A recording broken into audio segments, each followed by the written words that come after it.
Good morning. I wanted to talk about home. Um, C.S. Lewis talks about how we have this longing within, and we run to all these things in order to get that soul satisfaction, and it never does. You know, we go to power, we go to money, we go to sex, we go to all family. We run to all these things looking for that longing of the soul to be full. And only in Him can we. Jesus says in John 14, He says, I am the way and the truth and the life. No one comes to the Father except through me. So where we're going to have that soul satisfaction, where we're going to find that home and that rest for our soul, that thing we've tried to fill ourselves with, we'll never do it. But in Him we can be satisfied. In Him we can be made complete. And that's what I've experienced in my life, because I tried everything you can imagine to fill that void within, and it never did. Only in Him did I find it. Did I find rest? Did I find peace? Did I find joy? Did I experience love unconditionally for the first time? And then what happens is, as we come back home, we become satisfied, and then we're not in that place of anxiety and fear and all that stuff that goes along with trying to self-justify and self-glorify. We can actually truly rest and be loved and then become love. That's the journey of coming back home, is just trusting in Him. And there's beauty in that, and that's the only thing that counts is faith expressing itself through love.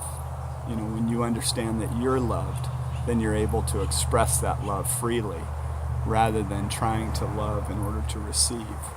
That's a beautiful place to be, but it's about us. The calling is for us to come back home to the Father. And the way we do that is through Him. And He's showing us that way. While He was here, He showed us the way to live our lives. He modeled it perfectly for us. And we are both flesh and spirit, so we're going to struggle with that journey.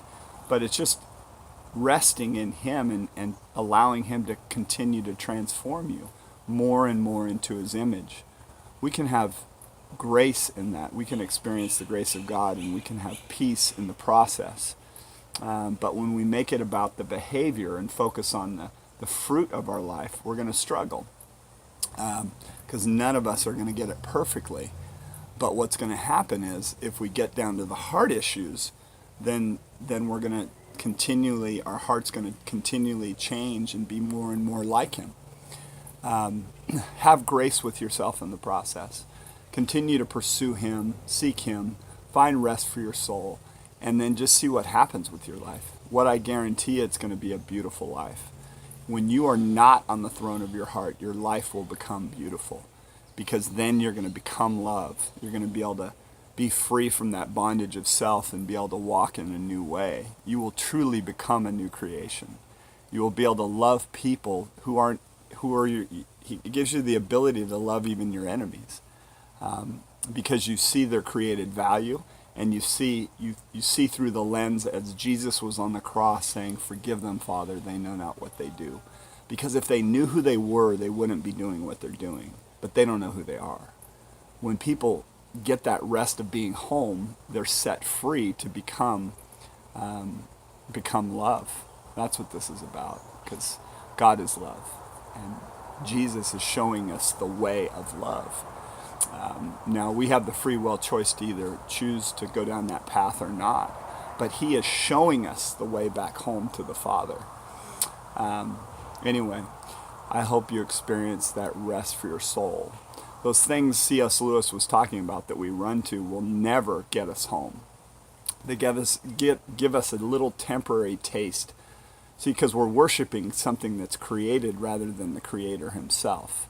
In money, in power, in that relationship, those are all created things. So we're worshiping the created things rather than the Creator Himself. And we're only going to get satisfaction in Him. Anyway, God bless y'all.